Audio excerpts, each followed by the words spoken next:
bem, gente? Então, começando oficialmente hoje. Agradeço a presença de vocês e também do pessoal que vai estar assistindo a gente com o vídeo gravado depois, disponibilizado no nosso canal do projeto do Poesia, Ficção e Crítica. A gente está com uma articulação aqui ligando as turmas de Brasileira 2, Brasileira Contemporânea e a oficina de escrita criativa, né, ligada ao projeto Poesia, Ficção e Crítica. E queria agradecer muito, especialmente, o Henrique, sabe, que aceitou generosamente o convite. Eu vim acompanhando, a gente se encontrando em outros eventos e acompanhando a trajetória dele. E quando eu realmente peguei esse livro para ler, eu fiquei muito impactada e muito encantada e eletrizada pelo livro. E queria agradecer muito também ao Flávio, que deu pra gente a honra de estar aqui, que é um escritor que ele sabe também que eu leio, que eu admiro. Eu, meu filho de 12 anos também, gosto muito de ler os textos do Flávio. Então é uma alegria aqui estar com essas duas pessoas e com esses dois escritores desse quilate. E tenho certeza que a gente vai ainda não só aproveitar a presença deles aqui, mas ver e rever esse encontro e trabalhar com ele em outros momentos para além desse que a gente está agora. Eu tinha combinado com o Henrique que ele ia ler um trecho do romance pra gente, mas eu vou fazer uma primeira questão que tem muito a ver com o trabalho que a gente vinha desenvolvendo na oficina. E os alunos se reúnem, né, toda terça-feira, sim, terça não.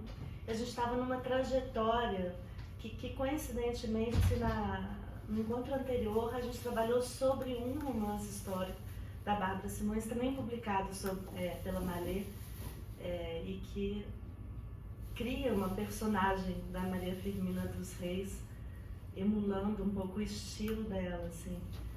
E a Bárbara tinha uma produção como pesquisadora da Maria Firmina. Então, acho que a gente tem um primeiro nexo aqui entre o evento anterior e esse, que diz respeito exatamente a isso, a essa transição que é muito fascinante para quem está começando a fazer os trabalhos da oficina, né, e de criação literária agora. Entre essa experiência, Henrique, eu queria que você falasse como é que foi esse processo seu de transitar ou de ir se transformando de professor, pesquisador, para um escritor se aproximando tanto do seu objeto de pesquisa, do Lima Barreto, e também ganhando uma voz autônoma. Eu acho que isso é uma coisa que é uma conversa que está rolando muito no grupo, até pelos convidados anteriores. E eu fiquei muito interessada em ver como é que você pensa essa sua trajetória, o que isso tem a ver também assim com o gênero desse livro. Me chamou muita atenção desde o início o título, né, da Temporada no Inferno, porque, quer dizer, é um título que já marca desde lá Rimbaud, né, de 1873 e tal, esse tipo de obra que transita de uma forma interessante, problemática, criadora entre vários gêneros. Então, queria que você falasse sobre isso, sobre como é que apareceu essa voz de autor e o que ela tem a ver com esse gênero tão singular desse livro. Obrigado, Cris, pela pergunta. Eu vou tentar responder em menos de 1h30, levando em conta o tempo que a gente tem. Mas assim, eu quero começar agradecendo. Agradecendo a todo mundo que está aqui presente, assim, que se dispôs a estar aqui nessa tarde de quarta-feira. A gente nem vai ter atividade na UERJ de noite, né? Por mim teria, porque por mim esse jogo não aconteceria. Sequei bastante, mas infelizmente não deu certo. E quero agradecer a Cris, minha amiga Cris, pelo convite para estar aqui. Eu converso com a Cris há muitos anos, mas só fui conhecer a Cris muito recentemente, né? Porque a gente se conheceu um pouco antes da pandemia. E aí a Cris entra para a UERJ durante a pandemia, né? E aí, enfim, eu não conhecia a Cris pessoalmente até, sei lá, uns 2 meses, por aí. Até a banca do Dr. Coutinho. Até a banca do Coutinho. Né? Então foi bem pouco tempo. Agradecer também ao Flávio, parceiro, Flávio Carneiro, que eu conheci o Flávio quando era aluno aqui da UERJ, e depois é que eu fui... Mas é a primeira vez que a gente participa de um evento juntos também, estou conversando isso com ele. E é uma alegria estar aqui ao lado dele nessa mesa para discutir a campanha do Botafogo, minhas expectativas aí. Líder. O líder, né? Segue o vice-líder, né? Bom, infelizmente assim na pauta, né? Vamos falar sobre algo menos importante que é uma... E assim, é muita coisa para responder, então eu vou tentando falar assim, e aí você vai me ajudando para não deixar me dispersar muito, tá, Cris? Está todo marcado. Eu já acho que eu já sei esse livro mais de cor. Eu não duvido, não. Mas assim, esse livro, ele nasceu quando eu era aluno aqui da UERJ, assim, eu acho que isso é uma coisa que eu acho legal pontuar, e que eu inclusive comentei no lançamento, o primeiro lançamento desse livro foi aqui na UERJ, inclusive, né, lá na livraria lá embaixo. E ele nasce quando eu era aluno aqui, eu estava fazendo minha segunda graduação aqui na UERJ, porque eu vim para letras tardiamente. A minha primeira graduação foi em filosofia, fiz graduação em filosofia, mestrado em filosofia, depois é que eu vim parar aqui na letras. E aí nessa segunda graduação, eu estava passando por algo que é bem próprio da minha geração, que é o processo de autorracialização tardio, né? Que eu passei por aquela experiência de, durante a infância, durante a adolescência, sofrer racismo, mas sem saber que era negro. Eu fui desenvolvendo essa consciência racial depois, tardiamente e tal, quando eu já era, inclusive, aluno aqui da UERJ. E aí eu estava muito voltado para essas questões, né, já me interessado por o estudo das questões negras na literatura e tal, questões que eu pesquiso hoje em dia. Mas eu estava fazendo a graduação aqui numa época em que não se falava sobre isso na graduação. Eu sei que hoje tem mais espaço para isso, mas na época não acontecia. E eu não tinha esbarrado com essas questões nem na graduação, nem na pós, nem no doutorado e tal. Eu estudava Machado, estudava o próprio Lima, mas sem que se tocasse nessas questões. E isso era uma coisa que estava incomodando muito nesse momento, porque eu estava interessado nesse tipo, né, de diálogo também, algo que fosse para além do... Assim, tratasse dessas questões extraliterárias em conjugação com o que está no material literário. E aí, eu estava fazendo um curso sobre Lima, que era na graduação aqui, em que não se tocava nessas questões de forma nenhuma, e eu senti necessidade de dar conta, ou de tentar abarcar essas questões por conta própria. Aí eu fui atrás de ler Lima para além do que eu estava lendo aqui na disciplina aqui da UERJ. E foi aí que eu esbarrei com o Cemitério dos Vivos, né? O Diário do Hospício e Cemitério dos Vivos são sempre publicados juntos, né? Porque o Diário do Hospício são as anotações que o Lima ia usar para escrever o Cemitério dos Vivos, que ele acaba não concluindo, o Cemitério dos Vivos, e depois os livros são sempre publicados conjuntamente. E aí eu comecei a ler esse livro na época, assim, eu peguei o livro por acaso, eu estava atrás de um livro do Lima Barreto, e aí eu esbarrei com esse livro, o título me chamou a atenção, fui atrás dele, eu comecei a ler e foi dando meio que aquela obsessão, assim, pelo texto, assim, de você começar a ler e você não conseguir parar de reler e você queria dialogar com aquilo de alguma forma. Nessa época, eu já tinha algumas coisas publicadas. Eu acho que eu já tinha, inclusive, o primeiro livro de poesia publicado nessa época, mas que eu li publicado numa edição super autoral, assim, que por acaso foi selecionado para algumas antologias, mas não foi algo muito distribuído. E aí eu comecei, né, nesse momento obsessivo, a querer reescrever aquele livro ou dialogar com aquele livro. Então, realmente começou com um exercício de escrita, assim, livre. Eu reescrevendo trechos daquele livro e tentando recriar aquele livro, aquelas passagens de acordo com... sem nenhum compromisso, assim, sem pretender que fosse nada além disso. O livro foi publicado em 2001, há mais de 10 anos, uns 11 anos, por aí. Porque a publicação, ela vem totalmente por acaso, assim, assim, vocês vão entender. Porque o que acontece? Eu comecei a escrever dessa maneira, sem achar que aquilo levasse a lugar nenhum. Na época, apareceu um concurso literário que foi oferecido por uma universidade aqui, uma universidade pública aqui do Rio. que era para obras em prosa e tal. E aí eu já estava escrevendo, vou escrever, né, nesse concurso, porque, sei lá, vai que tem alguma coisa. E era um pretexto para eu transformar aquilo numa coisa mais fechada. Aí eu fechei essa primeira versão e inscrevi nesse concurso. E acabou que o texto foi um dos premiados do concurso. Só que a premiação era publicação, e era universidade pública, então faltou verba para publicar. Então, enfim, foi para a gaveta, né? Ficou lá guardado e tal. E eu deixei ele lá parado, não pensava em voltar a ele. Até que, 10 anos depois, eu estava trabalhando com Lima, já por uma demanda própria, assim, eu não sou exatamente um pesquisador do Lima, mas Lima é uma referência também, é alguém com quem eu trabalho nos cursos que eu ministro sobre literatura, construção da literatura negra e tal.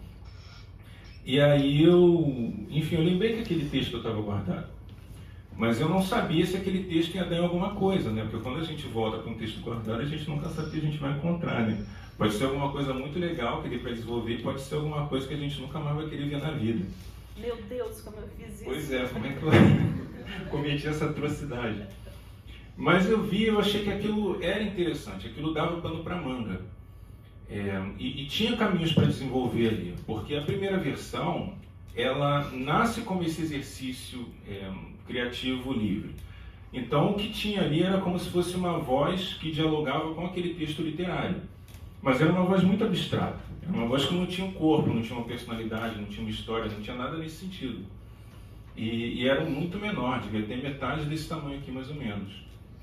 E aí eu percebi que eu tinha uma brecha aí, que era dar um corpo e uma história para essa voz, transformar isso em alguém e trazer uma série de outras questões com as quais eu já tinha esbarrado e estava tratando nas minhas pesquisas, que dava para incorporar ao texto. E aí, enquanto eu estava nessa questão, né, de reescrever e tal e desenvolver, o Wagner, editor da Malê, me escreve perguntando se eu tinha alguma coisa para publicar. Eu não nem pensava, foi por acaso mesmo. Gente, que absurdo. E aí ele perguntou, tem alguma coisa aí? Eu falei para ele, contei a história, estou trabalhando aqui nesse texto e tal, se depois você quiser dar uma olhada. Ele falou, quando você terminar, você me manda que eu quero ver sim. E aí terminou, né? Eu terminei de reescrever, mandei para ele e calhou de ser às vésperas do centenário de morte do Lima. E aí ele falou, não, vamos lançar então no ano do centenário de morte do Lima Barreto. E assim, foi assim que o livro surgiu, assim, eu não pensava em publicar nada lá atrás, muito menos que 10 anos depois aquilo se tornaria, né, um livro publicado. Então isso até serve como incentivo aí para vocês não jogarem fora o que vocês escreverem, vai guardando, vai desenvolvendo, porque sabe-se lá o que vai acontecendo. A história do outro livro, do Levante, também é totalmente por acaso, enfim. Então acasos acontecem, eu acho que vale a pena a gente aproveitar quando eles acontecem. Tem mais coisa para responder? Eu esqueci tudo. Eu falei a questão do gênero, assim, o que a criação desse gênero tem a ver com essa sua trajetória de professor, de escritor, de pesquisador? Então, num primeiro momento, não tem tanta relação, porque, como eu disse, nasce como um exercício Sim, pois é. um exercício livre, assim, que respondia a uma demanda minha, pessoal, uma coisa que eu queria desenvolver naquele momento. Mas quando eu volto ao texto, aí sim tem tudo a ver com o que eu já estava pesquisando naquele momento, né? Porque tinha muita... Eu já tinha um repertório, né? Um repertório cultural e uma série de questões que vêm a mim como pesquisador e que eu achava que dava para encaixar ali. Então, muitos dos jogos literários que tem aqui vêm dessas leituras que foram feitas posteriormente, né? Então tem muita coisa aqui, vocês encontram alguns trechos aí que são, no jornal tal saiu tal coisa, ou textos que são anotados como notícias de jornal, que realmente eram notícias de jornal. Se vocês forem lá olhar nos jornais da década de 30, 40, vocês vão encontrar essas notícias lá. Uma série de outras questões assim, sobre a história da psiquiatria no Brasil, a literatura eugenista, isso está presente aqui também, assim, eram coisas que eu achava que era interessante trazer. A gente fala muito sobre eugenia, sobre atrocidades lobatianas e tal, mas a gente muitas vezes não vai lá no texto para trazer. E eu achava que isso encaixaria de uma maneira interessante aqui. Então, quando fala assim, tal coisa é do Nina Rodrigues, tal coisa é do Henrique Rocha. Se vocês forem lá nos textos do Nina Rodrigues e do Henrique Rocha, realmente isso está lá. Então foram coisas que eu fui incorporando e isso realmente veio dessas pesquisas, né? Essas coisas foram feitas depois. E o título é só apropriação mesmo, tá? Porque, porra, o tempo inteiro se apropriam historicamente, né, da cultura negra e ninguém dá crédito. Então eu vou fazer o contrário, eu peguei o título do Rambo e botei aqui, mas é só apropriação mesmo. Mas você veja como é que essa virada, né, essa revanche, tem tudo a ver com o movimento do livro, né? Criar essa estrutura, aproveitar uma possibilidade de uma virada cultural aí, né? Achei perfeito o título, lindo assim. E nesse sentido tem uma voltagem, assume uma voltagem poética do próprio livro, né? Flávio, eu tô com mais 512 questões aqui, mas se você quiser perguntar alguma coisa. Tem microfone para gravar também? Tem que falar no microfone. Então, acho que você chegou um pouco mais para cá.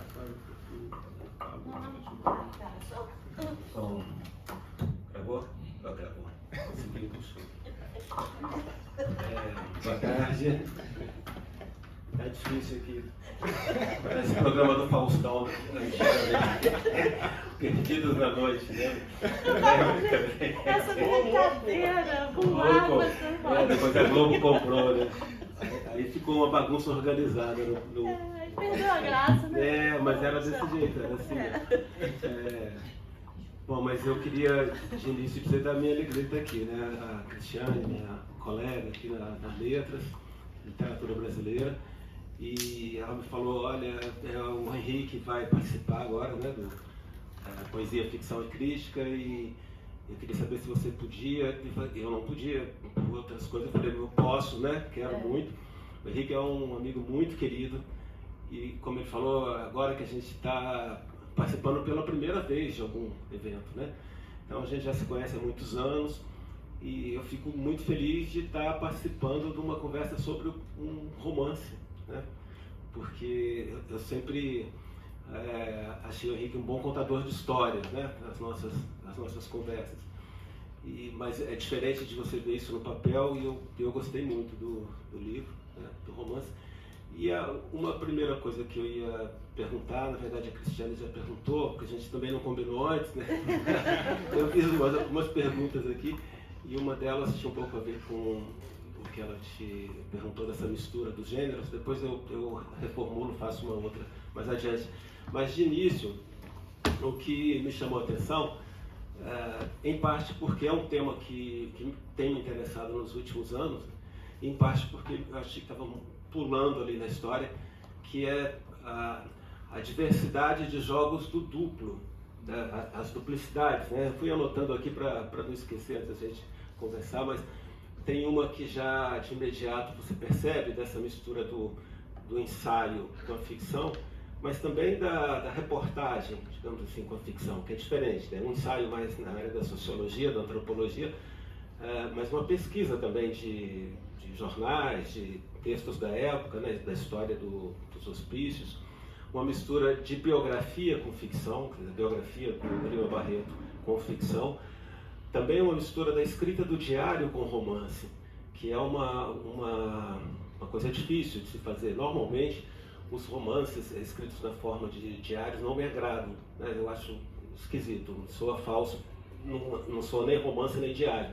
E aqui eu achei que ficou um diálogo perfeito. Mas é também uma mistura do duplo, né? Porque é uma mistura que aponta para o duplo. O diário como uma escrita da autenticidade, da verdade, da intimidade. A ficção como uma escrita para fora, para um leitor que você não conhece. Uma para dentro, uma para fora, digamos assim, né? O diário é só para você.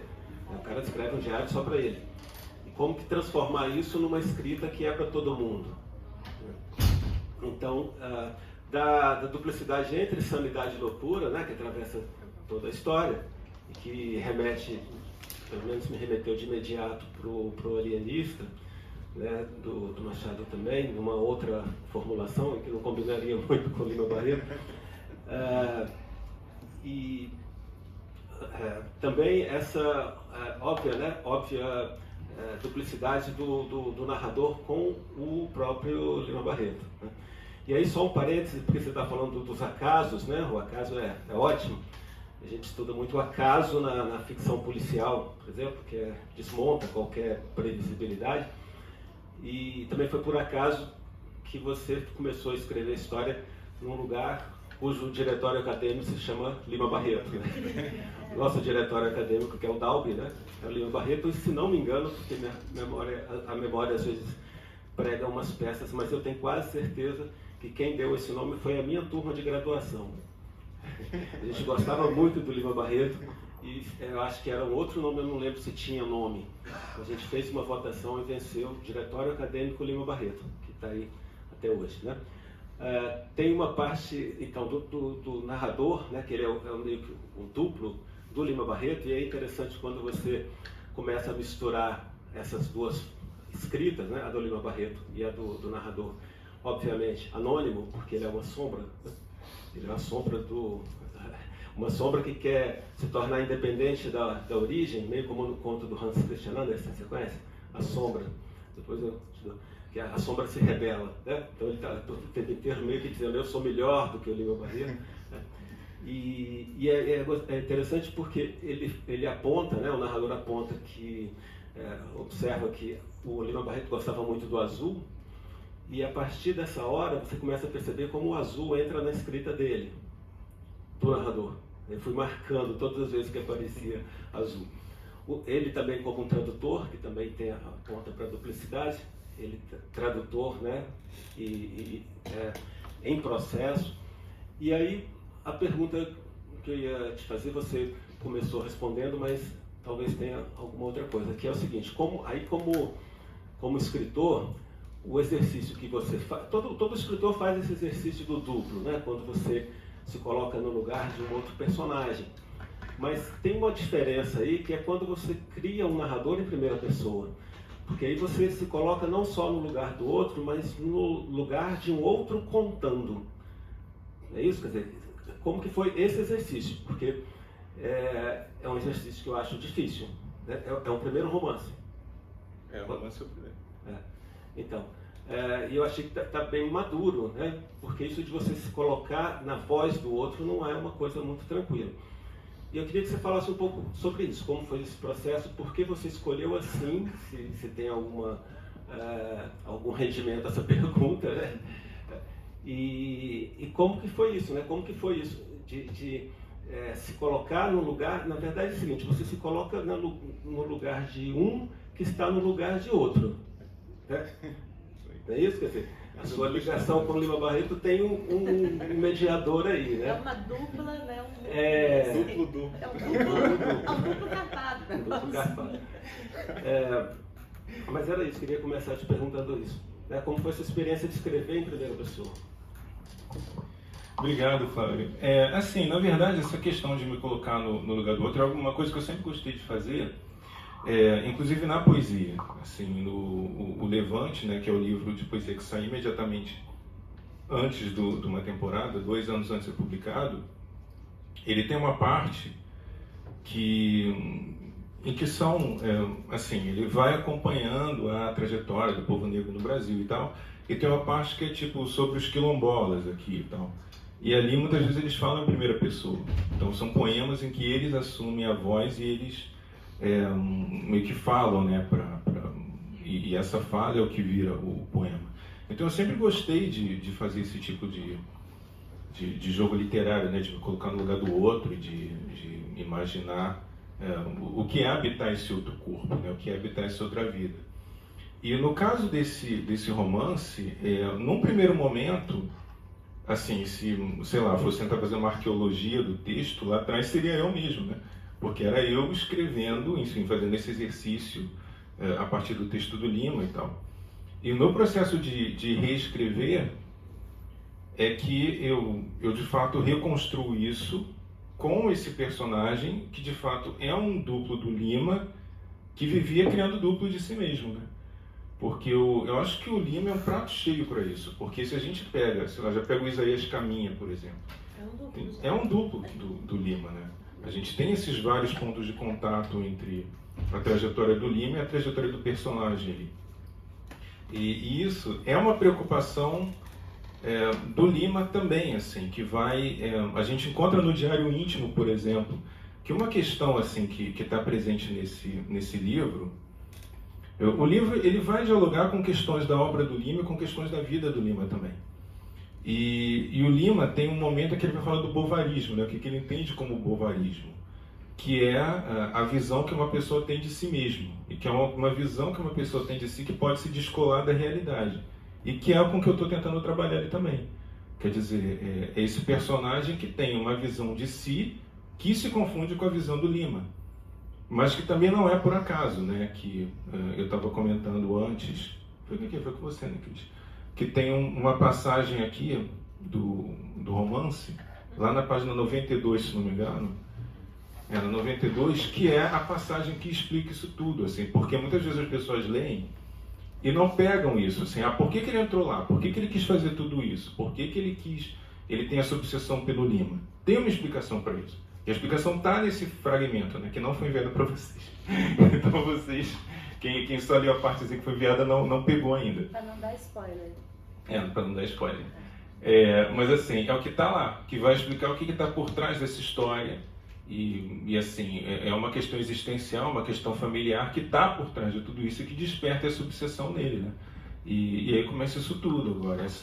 Enfim, esse jogo do duplo eu acho muito bacana fazer. E eu acho que quando a gente faz, isso é uma coisa que você faz muito também, né? Você pode fazer literatura sobre literatura, é uma maravilha fazer isso, né? Porque a gente vai incorporando esses elementos lá, jogando, e aí botando umas armadilhas ali, tem umas coisas... Uma vez, um dos textos foi escrito sobre uma temporada, uma resenha, a pessoa escreveu e me mostrou antes de publicar. E aí destacava lá um texto muito bacana e tal, uma parte que eu gostei muito, que você escreve lá sobre a escravidão, sobre o mar e tal, que não fui eu que escrevi, né? Foi o Lima. É um dos trechos do Lima que está aqui, exatamente como está na obra do Lima. Então tem umas partes que estão assim, tem outras partes que estão reescritas, né, que ele reescreve porque ele quer melhorar a obra do Lima, ele quer superar o Lima. Então, enfim, são esses jogos que a gente pode fazer na literatura, né? Que da produção acadêmica, infelizmente, não cabe. Você dando um jeitinho, fazendo mais ou menos, mas a princípio não cabe, né? Mas isso que você está falando, que tem a ver com a questão inicial da Cristiane, que eu queria saber também, porque é uma escrita misturada, né? E a gente tem alguns casos, né, alguns casos não, quase todos os casos de escritor no Brasil que tem uma outra profissão, digamos assim, né? Eu lembro de uma mesa na Flip uma vez que a gente tinha que dizer assim, o tema era o que você coloca quando faz seu check-in no hotel. Coloca lá, profissão, você escreve o quê? Aí, cara, o escritor, o cara fica com receio de falar que é escritor, né, porque não é uma profissão, né?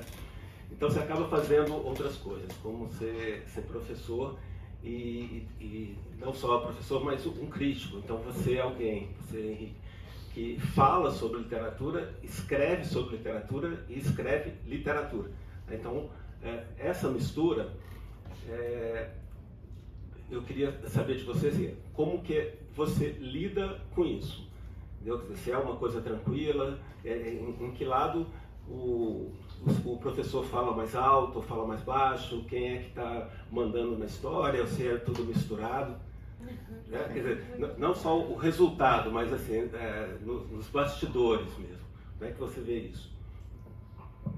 Eu lido mal, porque eu queria ter muito mais tempo para dedicar só à literatura, né? Porque, assim, como eu falei, né, coisas que não cabem. A gente tenta mesmo forçar as fronteiras, mas eu acho que a escrita de ficção dá uma liberdade para a gente que é uma coisa inigualável, sabe? Porque quando eu escrevo qualquer tipo de texto acadêmico e tal, eu tenho que botar referência, citar, justificar, né? Tem esse discurso, tem toda uma retórica que a gente tem que seguir. E na ficção não, assim, eu óbvio, né? Tem a pesquisa, tem as coisas por trás, mas eu vou escrever o que eu quiser escrever. Eu não preciso dar crédito para ninguém, posso me apropriar, posso reescrever à vontade. Então, por mim, eu dedicaria muito mais tempo à literatura do que tenho condições de dedicar, né? Mas enfim, a universidade acaba tirando da gente até tempo para leitura, né? A gente gostaria de ler tanto mais outras coisas. Mas assim, eu acho que um exemplo que tem disso aqui no livro é a parte que fala do louco Pitu. Ó, por acaso abri exatamente na página. Na página ali 61, 62, que é quando ele vai falar da história do Pitu, né? Que foi uma figura daqui do... Oi? Não, maravilhosa a história. Até eu não sabia que aquela música tinha a ver com isso. Assim. Pois é. E isso é verdade, assim, foi uma figura do Rio de Janeiro, assim. Era um cara que andava pelas ruas, negro, né? E ninguém sabia se era ex-escravizado, se era livre e tal, se tinha nascido livre.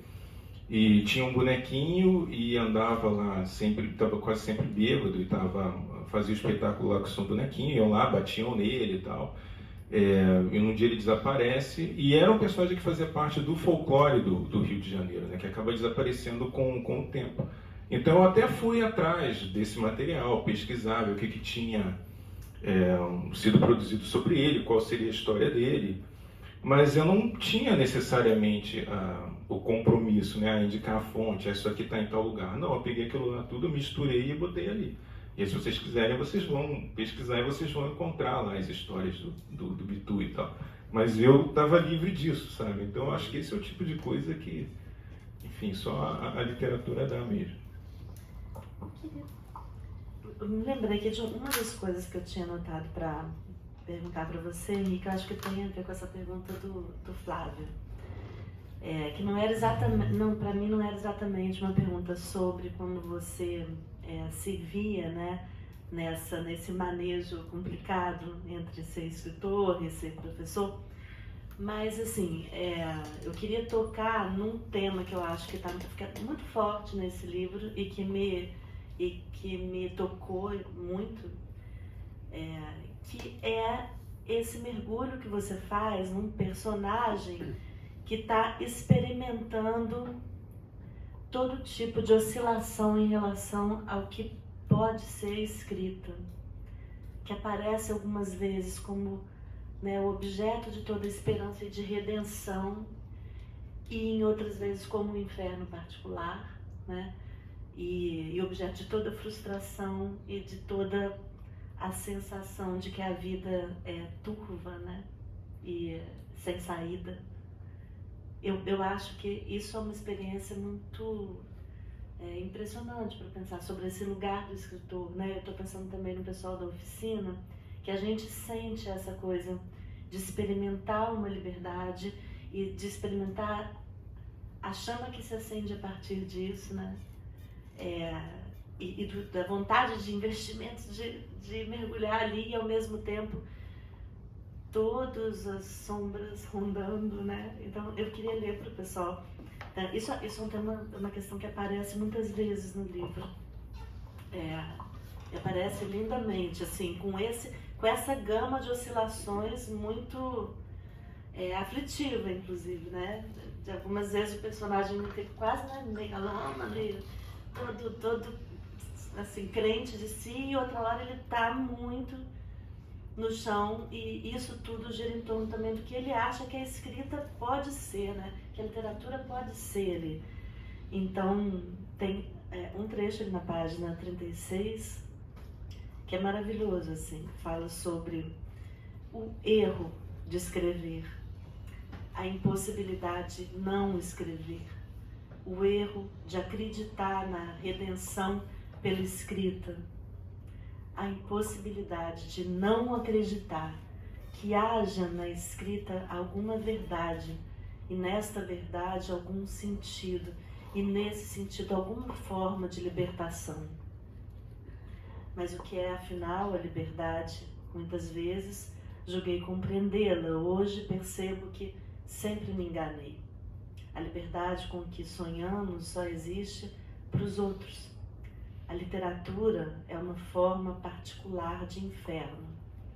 Vocês vejam só como nesse trecho há essa oscilação incrível. Então eu acho que essa é uma experiência linda no livro. Você vê um personagem percorrendo essa gama de sensações e de angústias que tocam muito na obra do Lima Barreto e que constituem a sua obra e a sua reflexão também. E de alguma forma toca todo mundo aqui que está ligado, né, à área de letras, que está tocado pela literatura também, e que se pergunta qual é a força disso, qual é a possibilidade disso, né? Então eu queria que você falasse sobre como é que você vê a relação entre a sua maneira de ver esse lugar da escrita e da literatura, essa potência, esse problema, e como você vê a visão do Lima Barreto, fazendo esse jogo ali todo duplo também, né? Porque você claramente constitui um personagem com afinidades ali com o Lima Barreto, mas com tensões também, com diferenças, né? Então, eu queria que você falasse mais sobre isso.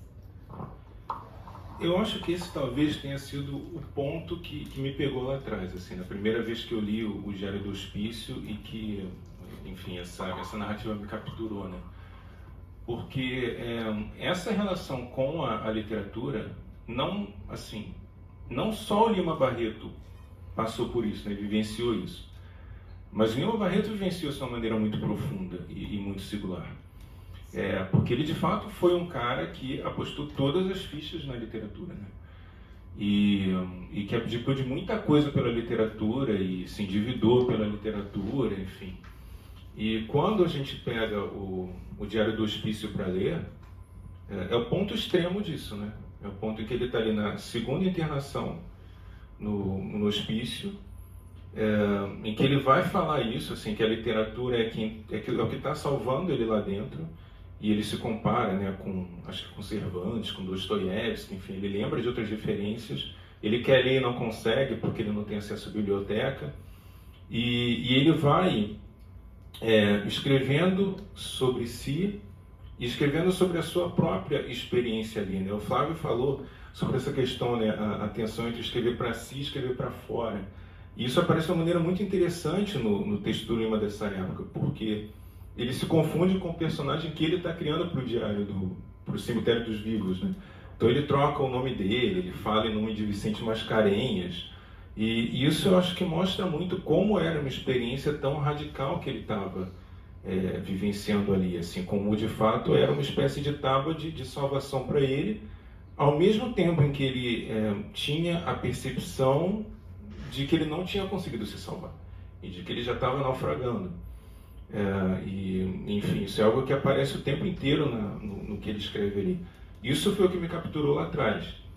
E isso tem a ver com a minha história pessoal também, assim. Eu acho que eu nunca gosto, assim, de dar uma resposta única e tal para a função da literatura, porque deve ser a literatura. Eu acho que tem muitas literaturas possíveis e muitas formas possíveis de se dialogar com a literatura, e não acho que a gente precisa fazer uma hierarquização dessas formas ou dessas experiências. Mas no meu caso particular, eu tive alguns momentos em que isso aconteceu, assim, que eu tive em situações muito limites, muito extremas, em que a literatura foi uma forma, de fato, de eu lidar com aquela situação. Porque, exatamente pela maneira como a literatura te permite reler o mundo e estar no mundo, né? E você, às vezes, reconstruir o mundo a partir daquilo que você precisa vivenciar num determinado momento. Isso é algo que a Conceição Evaristo fala muito, né? Como quando você começa a ler criticamente o mundo, você começa a perceber uma série de lacunas e uma série de vazios, e aí você vai escrever para preencher essas lacunas e preencher esses vazios. Então, assim, tem muito do Lima aí, tem muito do que o personagem encontra no Lima aí, porque essa identificação do personagem com o Lima não é por acaso, assim, é por conta de crises que ele tem, questões que ele precisa responder, e aí ele vai transformar o Lima ou tentar transformar o Lima, né, numa ponte que possa salvá-lo nesse sentido, mas tem a ver também com essas demandas minhas, assim, com certas carências que eu tive em determinados momentos, certos vazios que eu precisava preencher de alguma maneira e que eu vou conseguir preencher através da literatura. Porque na literatura você tem o poder de criar tudo mesmo, né? Muitas vezes nem escrevendo, assim, eu não sei como é que, se o Flávio tem esse processo de escrita, mas eu, até por conta dessas questões de tempo, eu sou muito de escrever por temporadas, né? Então, tipo, tem semanas em que eu não consigo escrever uma linha porque, enfim, vida, demandas, contas a pagar, etc. Aí vem as férias. às vezes nem nas férias. Mas assim, eu vou guardando aquilo, sabe? Eu vou guardando, e aquilo vai, eu estou desenvolvendo a história na minha cabeça, até o momento em que aparece uma brecha, às vezes nas férias, às vezes algum feriado, às vezes, sei lá, numa madrugada que eu perco o sono, e aí vai tudo lá, e escrevo tudo de uma vez, aquelas coisas que eu estava escrevendo mentalmente, né? Então acho que de fato a escrita te dá esse espaço de liberdade,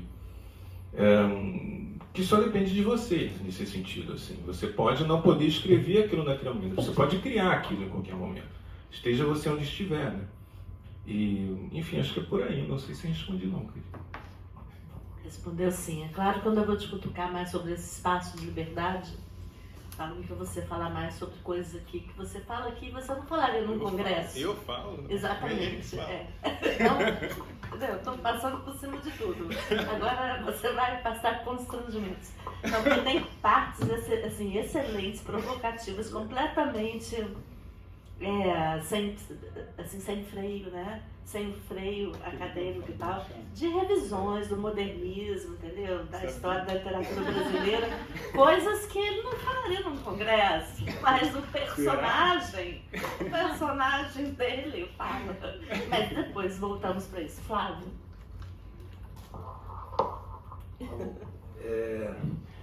Eu lembro dos versos do Drummond, né? Convive com teus poemas antes de escrevê-los. Acho que isso é uma coisa que tem que ter na mesa de cabeceira, né? Você não precisa estar escrevendo necessariamente, mas você tem que estar o tempo inteiro vivendo aquela história. E às vezes você faz uma anotação, às vezes não faz nada, mas aquela coisa vai... Eu tinha o hábito de ter medo de sonhar com uma coisa e não perder depois. Então eu dormia com a cadernetinha, com a caneta, entendeu? Achando que no meio da noite eu ia... E para onde eu ia, se não tivesse uma caneta com lápis, eu sentia mal pra caramba, até descobrir que não é assim. Se valer a pena, vai ficar lá, vai ficar guardadinha, e uma hora funciona, né? Eu acho que a gente fica a vida inteira escrevendo a mesma coisa, cara. O Borges falava isso, né? Você escreve sempre o mesmo livro, que na verdade não é seu. É dos outros. A gente tem que ser que nem o Garrincha. Fazer sempre a mesma coisa do jeito diferente. Fazer muito bem. E ninguém E o Drummond tem esse sistema de depuração que liberta a gente um pouco da coisa arquivística, né? Aquela lógica assim, o que partiu, o que cristal não era, né? Assim, se você esqueceu, não era também. Não recolhas do chão o poema que se perdeu. Exatamente, lá. Caiu. Mas é uma das coisas mais difíceis, eu acho. Difíceis para o escritor, você abrir mão de uma coisa que você já escreveu. E isso é o que a gente mais faz. Joga fora, né? Mas eu queria te perguntar também, em termos de técnica, duas coisas, uma ligada à outra. Primeiro é que eu acho que você, para o estilo que você escolheu, para a estratégia de escrita que você escolheu, você termina na hora certa. O romance tem o tamanho que eu acho bom, entendeu? Acho que menos não ia dar e mais não ia dar. Eu queria que você me dissesse se você pensou nisso, que é uma coisa importante, né? Você saber onde parar, que tamanho que vai ter. Se você já pensava antes, se você pensou em algum momento, você pensou antes, eu vou escrever uma coisa mais ou menos desse tamanho. Ou se no processo você pensou, agora tem que terminar. Ou se você terminou por algum outro motivo, você não aguenta mais.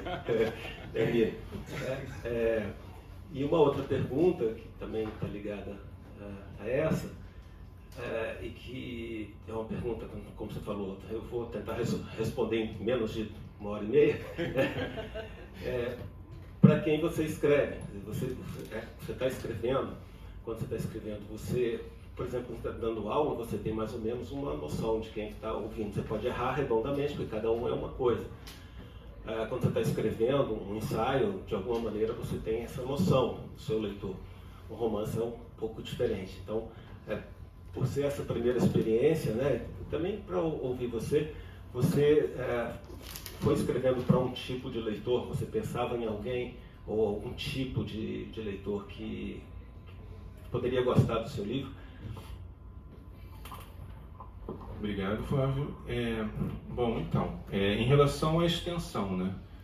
Eu não planejo isso não. Assim, eu tenho a questão que eu tenho é o seguinte: eu não gosto de escrever, seja conto, seja romance, sem ter alguma ideia do que vai ser o final, assim.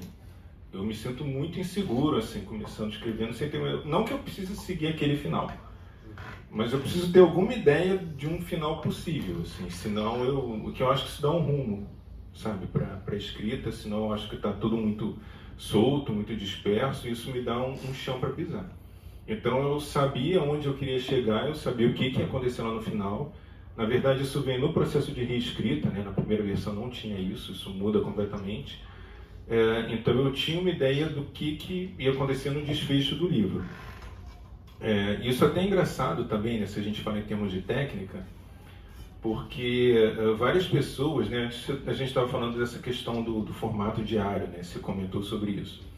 E aí várias pessoas me disseram o seguinte: eu vi que está fora de ordem e tal, e aí eu não gostei disso, e aí eu resolvi assim, eu vou ler o livro na ordem.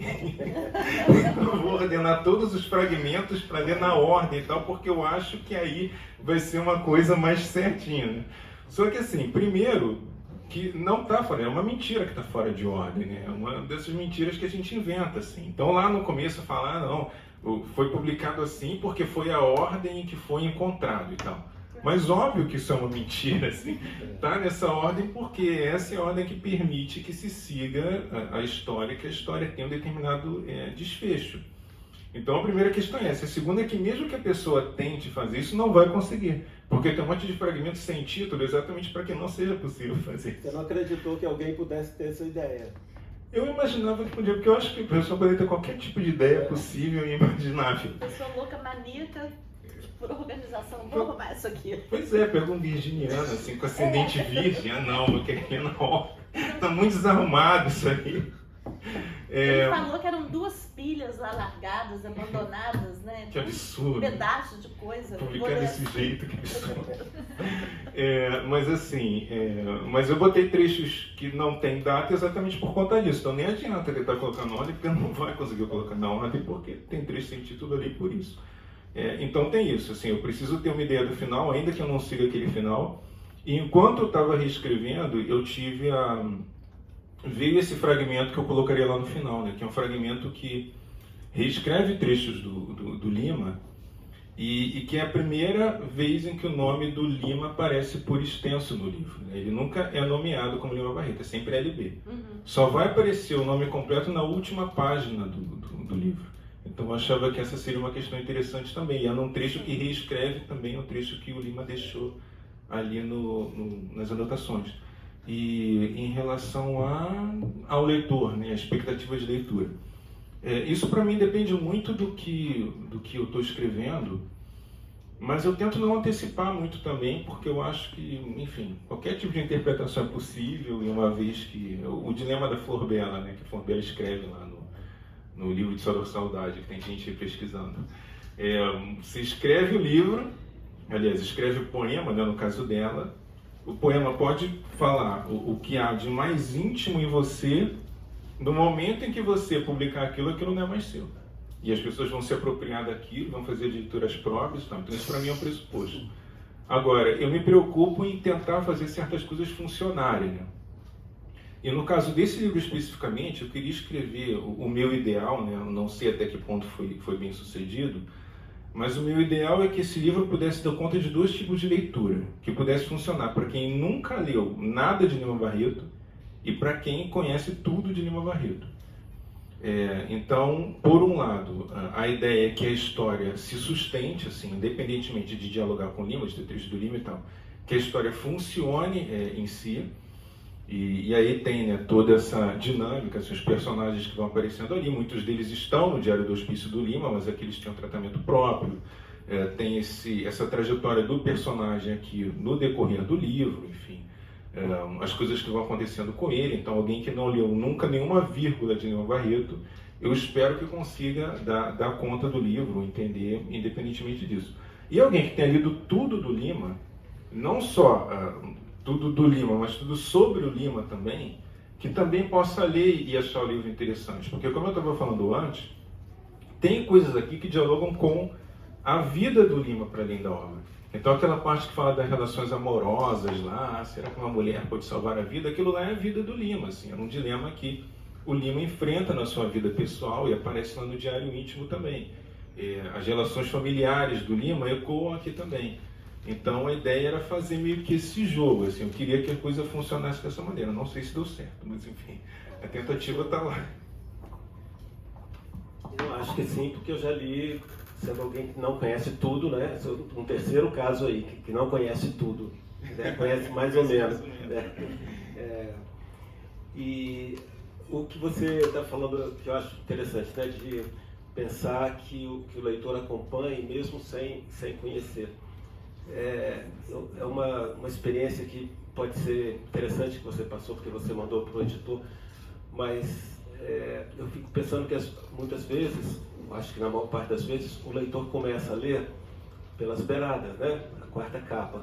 Eu acho que a sua quarta capa, ela combina muito bem com o texto. Talvez o leitor que não lesse a quarta capa entrasse um pouco mais desavisado no romance, né? E eu estou perguntando porque é um paratexto, né? A gente normalmente não leva em conta, mas aqui é só um comentário, que o enredo em si, ele pareceu muito claro para mim no início, né? E achei muito interessante a mudança, que vai se dando de uma forma muito devagar, mas perceptível, em que você começa a perceber que ele vai se modificando, que o narrador vai se modificando, vai começando a repetir algumas coisas da sua matriz, né, a Leão Barreto, etc. Mas é só um comentário, porque eu fiquei esperando aqui o grande final, né, que foi prometido pela Orelha. E na verdade aqui a grande sacada é a mudança, mais ou menos no livro, que vai desencadear o restante. Mas não é uma pergunta, é só um comentário. Na verdade, essa quarta capa foi uma discussão entre eu e o Wagner, porque normalmente a Maria coloca trecho do livro na quarta capa. Mas eu falei que não vai funcionar. Porque, assim, exatamente, o livro é todo fragmentário, né? Então, como é que eu vou escolher um trecho para colocar ali? Eu achei que não ia funcionar. Aí a gente conversou... mas eu não sei, eu acho que não iria funcionar assim. Eu fico pensando se eu fosse sabe, alguém que pegasse o livro lá na livraria e fosse olhar a quarta capa e tal. Um trecho aqui isolado eu achava que não ia funcionar. E eu propus ao Wagner isso. Né? Em vez de colocar um trecho, se a gente coloca uma sinopse, assim, falando do que é o livro e tal, talvez funcione melhor. E ele gostou da ideia, enfim. Não, ficou muito bom. Isso é bom para trabalhar em editora. Né? Para dar sugestão de quarta capa. Eu sempre dou pitaco, eu sou muito chato. Eu acho bom. Eu tinha falado com vocês que eu ia cutucar mais o Henrique. Essa conversa dele aí, né, de que na literatura a gente pode falar tudo, fazer, né, tratar as coisas de outra forma, diferente do que a escrita acadêmica exige, né? Uma das coisas muito deliciosas do livro é a gente acompanhar o personagem realmente soltando o verbo para falar sobre como ele vê, de uma perspectiva de alguém, né, muito próximo, muito encantado, muito comprometido com a literatura do Lima Barreto, como que ele vê os modernistas, por exemplo, né, os escritores mais próximos ali, e mais próximos no tempo também, né, e aí é maravilhoso, assim, eu vou ler para vocês, e eu quero saber do Henrique, como é que foi você, porque isso, você falou que é claro que o livro funciona para qualquer leitor, mas isso é uma parte assim que para quem estuda letras é especialmente legal, né? Especialmente legal. Como é que foi esse seu processo de cutucar esses assuntos, usar essa liberdade da literatura para cutucar esse assunto? Qual que é o nível de você, enquanto professor, de afinidade com essas visões? Assim, é muito bom. Olha só. Eu vou ler aqui. Tem uma parte que não é muito fácil de ler, mas eu vou tentar sem estragar muito. Assim, na página 50. Que o personagem fala: minha trajetória não poderia ser mais diversa da de LB. Sem dúvida, isso influenciou nossos diferentes destinos. Se LB ficou infeliz devido à indiferença com que seu primeiro livro foi recebido, a ausência de ataques, o silêncio dos opositores, os elogios dos que se dispuseram a comentá-lo, julgando que isso acabou por enfraquecer-lhe o ânimo, o que, por outro lado, novamente o fez entregar-se à bebida, nada me espantou o silêncio diante do meu primeiro romance, por sua temática, pela série infinita de inovações formais que nele inseri. Eu tinha certeza de que não seria lido, e se fosse, não o compreenderiam. Assim previ, e assim aconteceu. A verdade, agora, ó, a verdade é que, quando a pessoa fala a verdade é que, lá vem, né? A verdade é que os modernistas que se julgam tão de vanguarda estão séculos atrás do que realizamos eu e LB. Porque em relação à estética, ele se mantém na superfície, importando futurismos do estrangeiro, e no nível social julgam-se os desbravadores do Brasil, como se de fato soubessem de alguma coisa. Olham demais para os índios e pouquíssimo para os negros. Quando olham, é apenas em busca de exotismo, do estereotipado, e nunca são capazes de perceber o que realmente importa, a exploração. Digo que, em verdade, toda a suposta ousadia da literatura brasileira contemporânea não passa de uma enorme bobagem. São todos uns machadianos da pior espécie. Só o que fizeram foi trocar as mimosas mulheres por quem Machado, para quem o Machado escrevia, pela intelectualidade burguesa, sempre eriçada por qualquer novo modismo artístico que nos chegue da Europa. E então, o que eles fazem? Ora, diante de seu espírito tornado estrangeiro, todo o Brasil parece sumamente excêntrico e pitoresco. Acham-se os descobridores de uma língua que todos sempre falamos. Julgam que são eles os responsáveis por levá-la para o que chamam de literatura, como se LB e eu já não tivéssemos feito. E, ademais, sempre escrevem naquele mesmo tom leviano, infantil, piadístico, que tanto agrada aos imbecis anglófilos falantes do estúpido dialeto brascubasiano,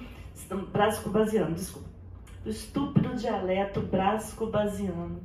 Se me lessem e se dessem o mínimo valor a LB, se compreendessem a nossa literatura militante, quem sabe assim fossem capazes de tratar do que realmente importa, talvez percebessem a profundidade que há em nossas obras, na que a LB publicou e na que eu habilmente reescrevi, corrigindo e aperfeiçoando o já esplêndido trabalho. Coisa louca. Então vamos lá. Agora é delicioso ver alguém soltando o verbo assim, né? E tocando em questões tão provocativas, né? Sem ficar preocupada, que manchadamente, que tá... Enfim, eu achei maravilhoso, assim, tem alguma coisa que a carapuça sempre serve, né? Eu estava falando com Flávia, ela vai falar da Pá do Machado, não vai pegar a Pá do Machado. Não, é uma brincadeira literária, evidentemente, mas uma brincadeira que pega coisas que o Lima realmente deixou anotadas. Assim, o Lima deu as suas alfinetadas no Machado. E esse tom de alfinetada, de irritação, né? De um certo ressentimento, é muito bom, né? Isso é muito produtivo, eu acho. Assim. Eu acho que é muito Lima Barreto isso. Muito mesmo. Lima Barreto. É muito Lima Barreto. Mas assim, é tanta coisa que enfim, que se implica, né? Mas assim, eu acho que primeiro assim, eu acho interessante ver a jogada que o Lima faz em relação ao Machado, né? O que ele entende que é o lugar do Machado e a maneira como ele se constrói em oposição ao Machado. Porque, assim, do ponto de vista, primeiro que há muitos Machados, né?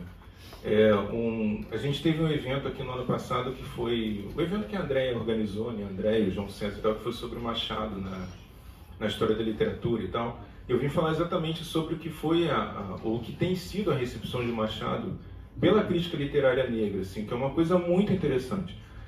Porque num primeiro momento é de rejeição, e rejeição por conta do que os primeiros críticos, né, da primeira leitura que se faz do Machado branco e tal.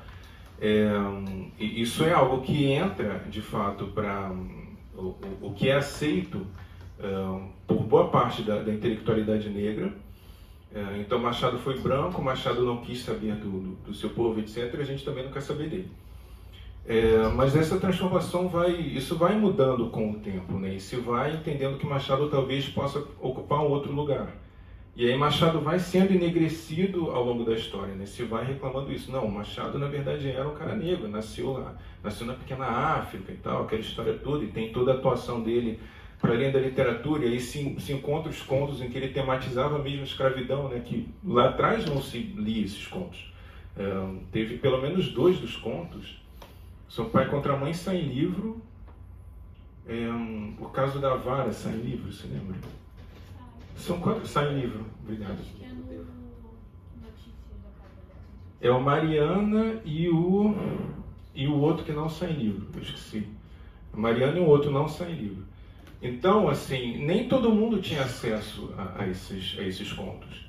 E aí, quando se chega nesses contos, se percebe que não, que Machado enfrenta abertamente a questão da escravidão na literatura também. Então, se resgata, né, a primeira atuação nos bastidores do Machado, lá no Ministério da Agricultura, né, se não me engano, como funcionário público, se descreve que ele foi sócio de um jornal abolicionista e que, além disso, ele levou isso para a literatura também. Aí isso começa a mudar em relação à crítica negra também. Você entende? Não, peraí, ele estava do nosso lado, ele não estava contra a gente. Então, se está contra a gente, ele faz parte desse cânone aqui. E aí se começa a olhar Machado de outra forma. Então, assim, eu estou falando isso só para dizer que há muitos Machados também. E tem um Machado que é construído na história da tradição intelectual negra, que tem uma trajetória que passa por questões que são questões que nem sempre estão, digamos, numa percepção mais hegemônica. E o Lima vai criar o Machado dele também, assim, que é um dos inimigos que o Lima cria para constituir a si mesmo em relação a esses inimigos, né? Então, assim como ele faz do Coelho Neto o grande, sei lá, parnasiano e tal, o representante do passadismo que ele está combatendo. Assim como ele faz de João do Rio e tal, o dandy, pedante, o cara dos acordos e tal, que se opõe a ele. Ele cria também um Machado, né? Que é um Machado que está aceita esse compromisso com a burguesia e faz certas concessões e tal, gramaticais e estilísticas que ele, Lima, não vai fazer. E aí ele se constrói em oposição a esse Machado. E essa passagem do narrador meio que radicaliza o que o Lima escreve, né? Então aquilo que Lima escreveu isso em jornais e tal, então ele é muito estratégico na maneira como ele escreve sobre o Machado, né? Mas aqui eu não preciso ser estratégico nem um pouco, inclusive porque é um narrador que só existe aqui na obra. Então ele pode ir além do que Lima foi. Então é meio que uma brincadeira nesse sentido. Assim, aquilo que Lima não pôde dizer, ou disse de uma maneira muito implícita, e essa leitura que se faz hoje em dia de Lima como alguém que criou uma estética modernista, mas que foi alijado do modernismo por um discurso ali hegemônico e tal, eu posso fazer aqui, porque, enfim, isso é literatura, né? E na literatura a gente diz o que a gente quer dizer.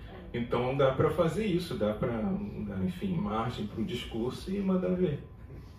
E você falou aí muito dessa perspectiva do Lima Barreto em relação ao Machado, mas aqui também, assim, em relação ao modernismo, em relação a coisas que o Mário vai falar depois, que o Oswald vai falar, né? Ele está num diálogo que antecipa, que configura e antecipa tensões ali também, né? E já desloca o nosso olhar completamente sobre o que seria, não é falar qual que é a versão, né? Qual que é a visão mais correta, mas assim, é muito interessante você de repente olhar o modernismo por essa perspectiva, né? Olhar os projetos, sei lá, do Mário de Andrade, né? De criar uma fabulosíssima língua brasileira por essa perspectiva, né? Olhar a retomada do índio nos manifestos oswaldianos por essa perspectiva, né? Então tem um diálogo forte ali também, que desloca muito a nossa visão já muito mais assentada sobre o modernismo, né? Isso é bem legal do livro, porque é uma cutucada grande, né? Você experimentar, olhar desse outro ângulo. E essa hora que ele fala, né, assim, que deixam de tocar na exploração, é um negócio fulminante, assim. Porque é muito difícil a gente não pensar 2, 3 vezes assim, né? O quanto que isso é justo de se falar, né? Assim, que há um problema. Diário do Lima o tempo todo. Não, e tá no diário íntimo do Lima o tempo todo. O tempo todo ele escreve isso. Eu vou escrever acho que ele fala história da escravidão negra no Brasil, uma coisa assim. Eu vou, sabe, ninguém olha para o quanto os negros contribuíram para a construção do Brasil, enfim, isso está lá no diário do Lima. Então o Lima estava pensando nessas questões. Só que isso não é percebido, né? Nem isso, nem como as questões raciais aparecem já nos primeiros romances do Lima. Né? Só vai ser visto muito depois. Não, maravilhoso. Eu acho que esse exercício de deslocar o olhar da gente, inclusive sobre figuras centrais ali do modernismo, é maravilhoso. E usando essa liberdade, né? De um personagem que está falando a partir de uma perspectiva muito colada e muito desejosa de se colar a perspectiva do Lima. Lindo. Só comentar que quando eu comecei a ler, e agora você falando também, eu me lembrei do romance do Silviano. Você conhece Silviano Santiago, Em Liberdade? Não. Então, é um romance de um período muito importante que está saindo da ditadura. O livro, se não me engano, é de 1981. Né? E não por acaso se chama Em Liberdade. Né? Tem vários sentidos do Em Liberdade, politicamente falando, mas também dentro da história. O Silviano, como você é um estudioso do Lima Barreto, o Silviano sempre foi um grande estudioso do Graciliano Ramos. E ele simula uma história que o Graciliano, saindo da prisão, né, da ditadura do Vargas, e antes de escrever o Memórias do Cárcere, ele teria um projeto de escrever essas histórias da prisão, como o Lima Barreto teria do hospício. Mas não escreve, ele vai para a casa dos Zé Lins do Rego, né? E flamenguista, vai para a casa dos Zé Lins do Rego, talvez isso tenha referido diretamente. É muito relevante. Você sabe que você está falando do Lima Barreto Coelho Neto? O Coelho Neto foi o primeiro sujeito a invadir um campo de futebol no Brasil. Você sabia? Ele era fluminense. A glória literária. Em frente ao campo do Fluminense, Laranjeiras, a rua se chama Coelho Neto. Ele era um entusiasta do Fluminense. Tem toda a questão do Lima contra o futebol. E o Lima Barreto como futebol. O Lima Barreto contra o futebol. O Coelho Neto, que é mais conservador, a favor. Né? Você vê que nesse caso eles se equivocaram. Né? O Lima se equivocou.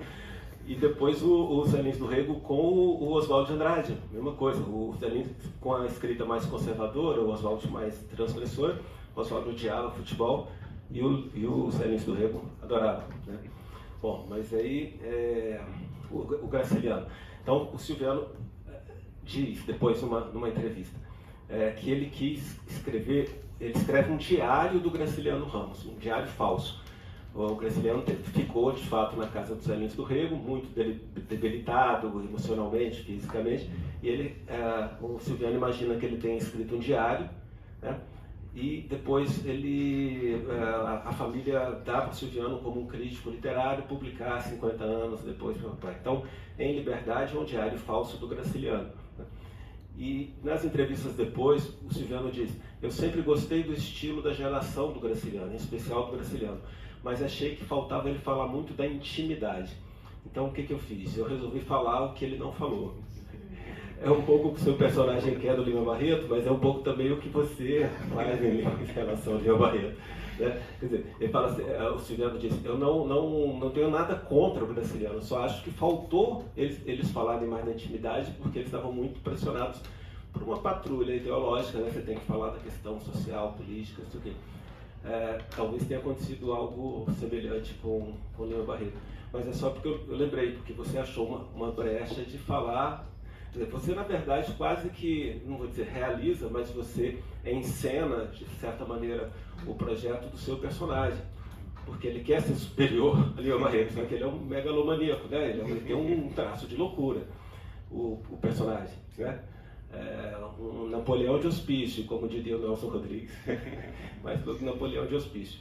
Então ele tem essa coisa. Então eu percebi esse jogo, achei esse jogo muito interessante, que é um exercício que diferencia de alguma maneira essa ficção contemporânea da ficção modernista, que é uma reescritura que não tem um sentido paródico e nem de plágio. É uma reescritura complexa, né? Que lá nos anos 90 se convencionou a chamar de pastiche, hoje ninguém mais usa esse nome, não como cópia, mas como uma reescritura. Então, eu, quando soube do que era o romance, eu já quis ler, né? Quando você chegou com ele pronto aqui, eu falei, quero ler. Eu acho que você faz um pouco isso, né? A sua voz autoral de crítico, não a voz autoral, sua voz de crítico, de alguma forma se mistura de uma maneira muito inventiva, muito criativa dentro da história. Eu sempre gostei desse jogo de reescrever e tal, e na verdade aquele primeiro livro de poesia que eu mencionei, no Poemário do Desterro, tinha um pouco dessa questão do pastiche, assim, que eu brinco que foi o meu acerto de contas com a tradição, né, que a gente tem que começar por algum lugar. E no caso, eu começo como alguém que... Eu gostava muito de ler quando era criança, coisa que ninguém lê hoje em dia, né? Os parnasianos, os simbolistas e tal, quase ninguém mais lê hoje em dia. E eu gostava de ler. Sobreviveu. Pois é, né? Sobreviveu em algum lugar. Mas aí eu gostava muito de ler isso. E aí quando eu vou lá publicar o meu primeiro livro, lá com 20 e poucos anos, eu tinha que fazer um acerto de contas com isso, assim, que era algo que eu precisava superar e deixar para trás e tal. Então é um livro que tem muito isso, assim, de reescrever se apropriando daqueles tópicos, daquelas questões e meio parodiando mesmo, com pastiche, explorando lugares comuns. E eu acho que é uma coisa que funciona bem e que eu acho que também é muito bacana fazer como exercício literário, assim, porque a gente tem muita coisa que se escreve contemporaneamente e tal, são tópicos que estão presentes desde sempre na história da literatura. E a questão é como você vai lidar com isso, né? Essa brincadeira do Garrincha que eu fiz, assim, aquilo já está lá. São tópicos e são questões que já foram desenvolvidas de sei lá quantas centenas de milhares de formas. Você vai revisitar aquilo. A questão é você revisitar aquilo de uma maneira a fazer alguma coisa diferente, assim, fazer alguma coisa que tenha o seu traço particular. Então você vai fazer o mesmo drible que os outros já fizeram, mas você vai fazer de uma maneira que é a sua e que ninguém nunca vai conseguir imitar. E a literatura dá essa possibilidade de você reescrever tudo e recriar tudo, né? O Flávio, no livro ali, fala um pouquinho do seu livro. Então, você cria um mito aqui que é da origem do futebol, né? O conto lá da bola, qual é o nome? Esqueci. Do Prometeu. Isso, do Prometeu. Faltou você dizer que é Prometeu botafoguense. Mas, até pela relação com fogo e tal. O botafoguense não vai dar o fogo. Não, mas preso lá no sendo picado pelo... Então, e você é muito botafoguense. Mas enfim, você está reescrevendo, um mito sobre a história do futebol que o Flávio recria aqui, usando a mitologia clássica. Então, eu acho que esse é o tipo de jogo que a gente pode fazer com a literatura, sabe? Eu acho que é uma das coisas que tem de legal, assim. A gente tem repertório infinito aí para recriar da nossa forma e como a gente quiser. Não, é só isso, né? Que essa forma de reescrever o outro, ela é transgressora em alto grau, né? Porque é aquilo que eu estava falando no início, a gente acaba voltando no início da conversa, você assumir a voz do outro, o lugar do outro. Então, escrever como se fosse o outro, mas sem repetir o outro.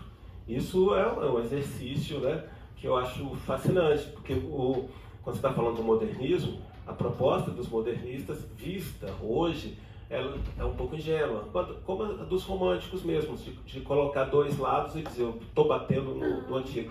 Então, essa proposta, digamos, pós anos 80, ela tem um sentido mais complexo, né? E isso, por exemplo, a gente vê, você falou, é o mesmo drible, né?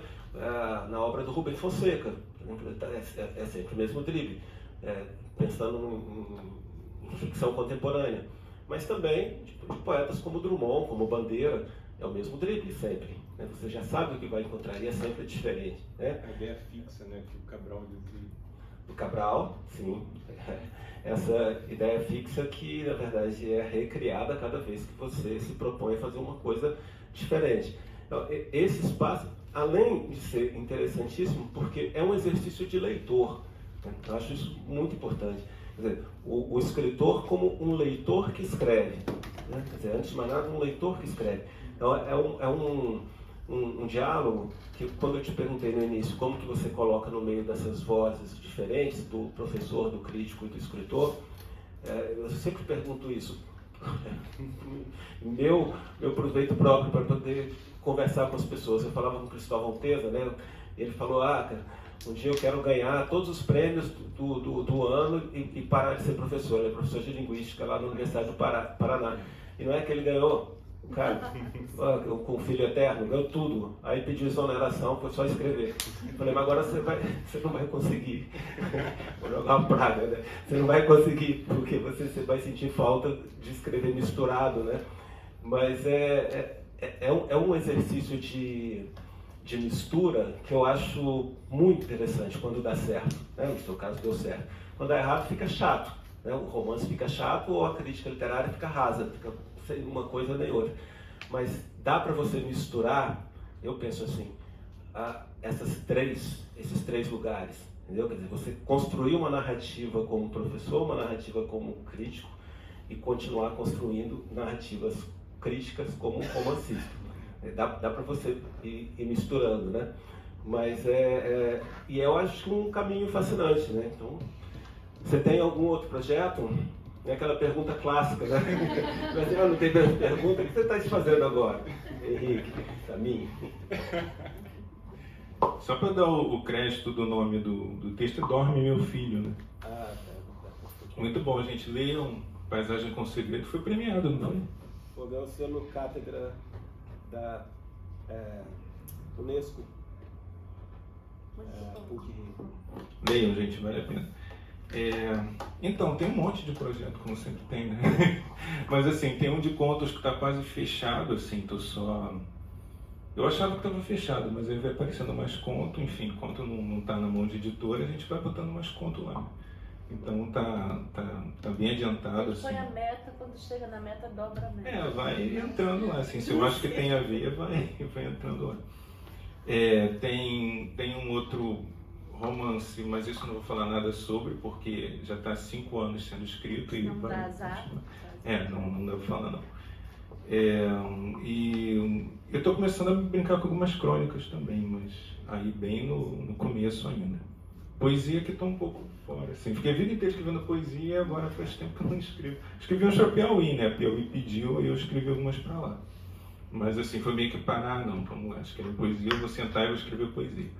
Aí eu fiz as poesias para lá, mas há um tempo que eu estou mais longe. Acho que é isso.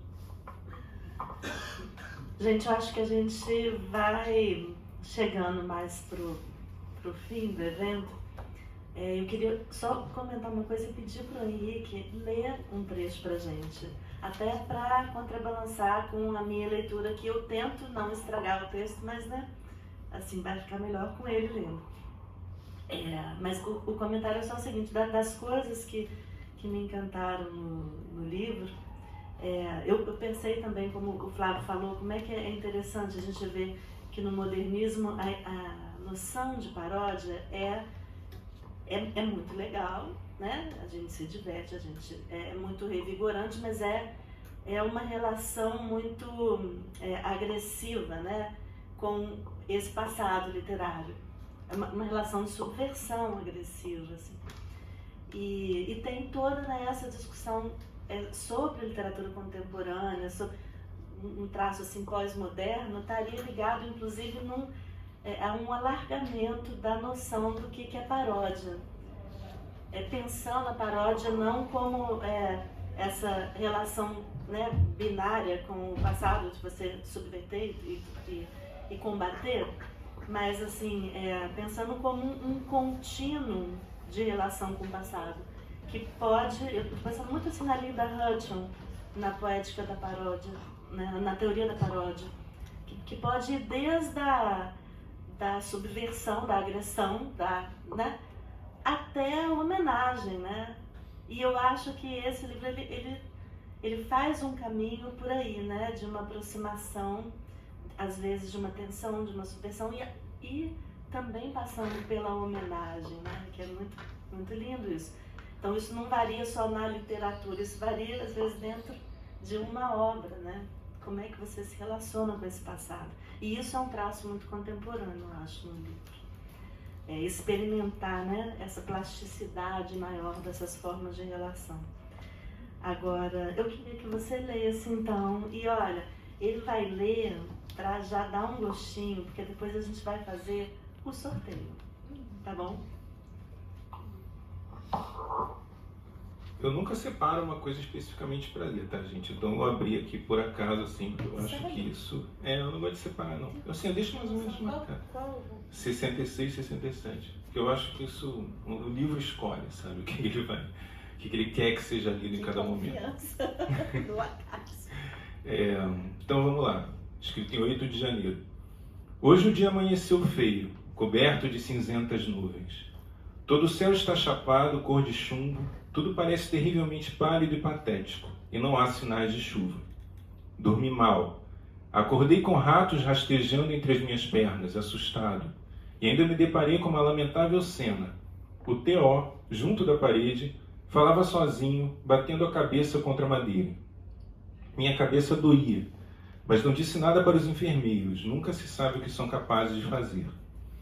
Estive até há pouco sentado lá fora, rodeado por decadentes homens que vagavam como sonâmbulos, como sempre dizendo disparates, xingando-se uns aos outros, etc. O que sou eu aqui dentro? Nada, mais um ser sem nome. Ninguém conhece os meus livros, ninguém sabe quem eu sou, o brilhante futuro que tenho pela frente. A maior provação para um talento, para um gênio da minha estirpe, é esta: ultrapassar o período que antecede a consagração, quando a glória ainda não existe e não podemos saber ao certo o que nos espera. LB morreu sem ter o seu verdadeiro valor reconhecido. Comigo, todavia, isso não acontecerá. Eu elevarei às alturas não só o meu nome, mas também o dele. Esteve aqui onde estou agora há tão pouco tempo, em condição evidentemente melhor que a minha.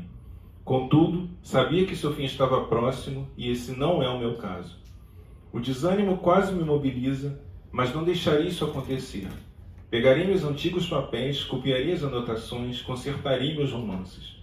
Tenho uma honrosa missão e não renunciarei a ela. LB foi grande, eu serei maior. Preciso superá-lo.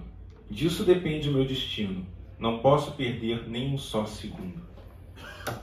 Será que eu vou conseguir? Lindo, lindo, lindo. Nossa, lindo. Vamos guardar os aplausos para daqui a pouco. Mas olha... É uma tensão. O romance é isso, ele joga a gente dentro desse personagem com essa tensão, né? Vivendo esse limbo tenso, né? Entre fazer e sonhar e ter diante de si a incerteza do futuro, mas a fé no futuro, né? É muito lindo. Vamos fazer o sorteio? Sandra, tá com o papel?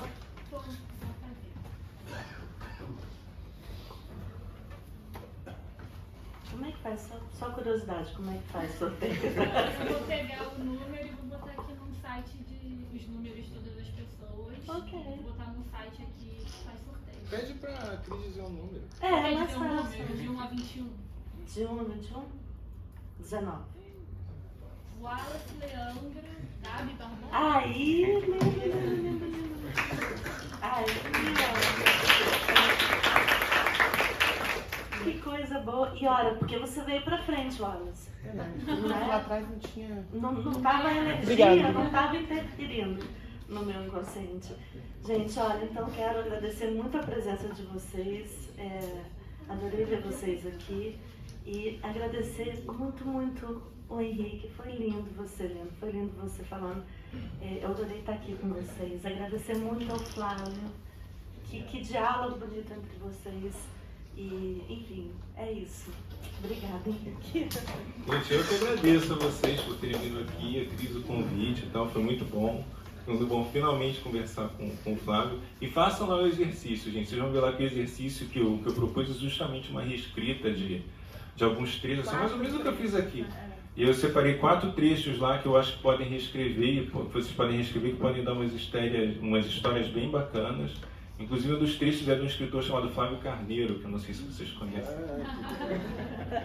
Obrigado, eu que te agradeço muito, né, pela oportunidade, para você, Cristiane, a gente poder conversar e continuar conversando, né? Eu acho muito legal esse projeto, muito bacana esse espaço, né?